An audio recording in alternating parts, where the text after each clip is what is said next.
Let's not talk speculation.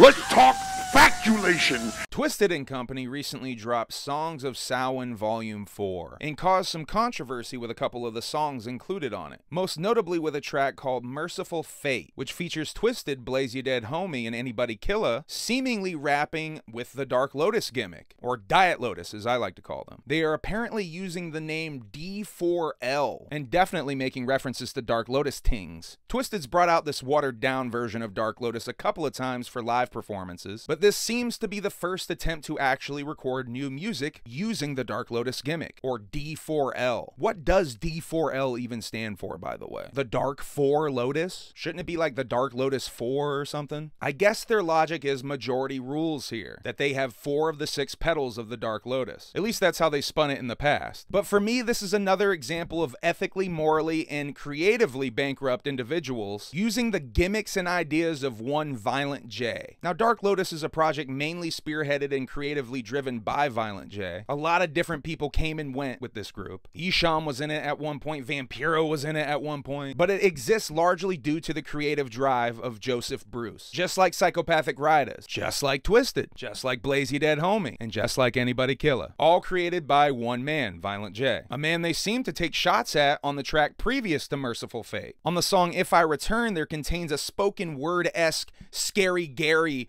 section right at the end. They were all supposed to be priceless, not human money bags for price tags. The family you hate, the one it took us to create, rolls over in its grave every time he hears you say, this side is better than that. We were all supposed to be equal, not beneath one ruler's thumb, or told what to do by anybody like you. For the sake of the brotherhood, look what you've become. Obviously about Jay and the Juggalos there. Now, why the seemingly weird petty digs at Violent J right before a song where you use, yet again, one of his ideas? If you truly dislike the man, it's a little weird that you continue to use his gimmicks and ideas. And yet Jay is painted as the petty one. It was only 2 years ago that these same 4 rappers formed a group called East Side Ninjas and released a song called Outshine, which contained many other little sneak disses towards ICP. Now they're using the Dark Lotus gimmick as if it's their own. Why not use that sweet ESN gimmick? Or Twiztid, why not go back to the sweet ISI gimmick? So what's next for Twiztid and Company? After ripping off the 3-headed monster, recycling Psychopathic Riders, and seemingly prepping to do the same with Dark Lotus, or Diet Lotus. So what's next for Twiztid and Company after this? Maybe do a Wizard of the Hood tour, sans Violent J? We got 4 out of the 6 performers. Anyway, let me know what you think in the comments. We'll talk about this and a whole lot more on Humble Among Broadcast System number 111. Make sure you hit the like and subscribe, gimmicks, whoop whoop, have a good night or a good day.